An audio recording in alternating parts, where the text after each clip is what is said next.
Asteburu honetan goi mailako estropada izango dugu Getxon. Hain zuzen ere Getxoko ikurrinaren 43. edizioa eta Lehendakari Agirreren 17.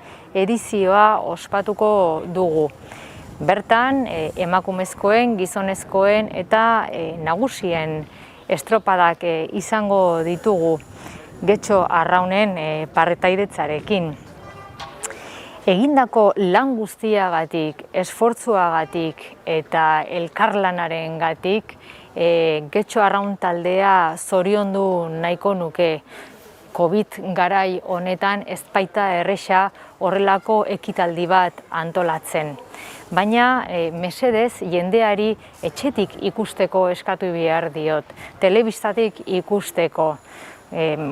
Covida gorantz dijoa eta guztien elkarlana, guztien konpromesua eta guztien ardura behar dugu egoera hau ekiditzeko. Beraz, balin bazatozte zuzenean ikustera estropada, mesedez jendarte handiak ekiditu eta musukoa erabili.